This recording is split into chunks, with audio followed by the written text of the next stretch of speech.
My name is Rajkumar Mali. My YouTube channel polytechnic वाला में आपका स्वागत है।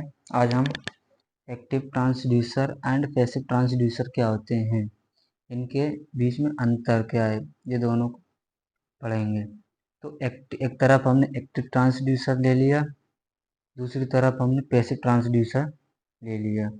जी ओके। तो फर्स्ट पॉइंट क्या है, ये एक सेल्फ जनरेटिंग होते हैं और ये एक्सटर्नल सोर्स से एनर्जी को प्राप्त करते हैं। तो पहला पॉइंट क्या, ये सेल्फ जनरेटिंग, ये स्वयं मतलब कि करंट को जनरेट करते हैं। इसमें किसी अन्य सोर्स की आवश्यकता नहीं होती, किसी भी मतलब किसी भी इंस्ट्रूमेंट्स को ऑपरेट करने के लिए।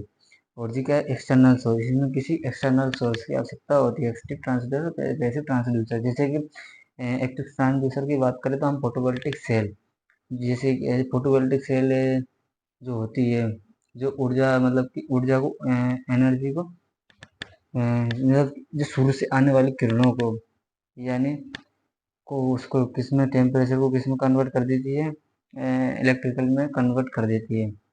ओके। और एक्सटर्नल सोर्सेज से एनर्जी मतलब दूसरे इधर क्या है, बेसिक में ये एक्सटर्नल सोर्सेज एनर्जी को प्राप्त करते हैं। यानी इसमें क्या किया गया, एलवीडीटी, एलवीडी मतलब एग्जांपल है इसका एलवीडी, यानी तुम ऐसे समझो, यानी इसमें किसी अन्य सोर्स की आवश्यकता होती है और इसमें अन्य सोर्स की आवश्यकता नहीं होती। ओके। तो सेकंड पॉइंट क्या, इससे प्राप्त आउटपुट बहुत क्षीण होता है और इसमें प्राप्त आउटपुट प्रबल होता है।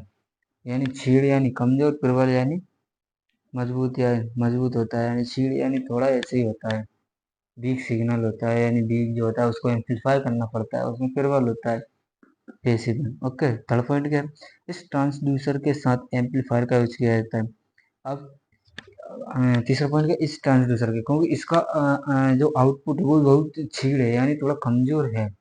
तो इसमें जो कमजोर आउटपुट होता है उसको एम्पलीफाई करने के लिए मतलब उसको एम्पलीफाई करने के लिए एम्पलीफायर का यूज किया जाता है।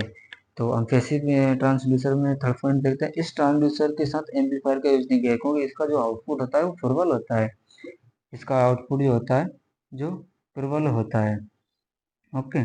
चौदह उदाहरण है हमारा, तो उसका उदाहरण क्या है, solar panel, solar panel, piezo electric, pickup etc. और इसका उसका उदाहरण क्या है, physical resistance, thermometer, photo electric cell etc.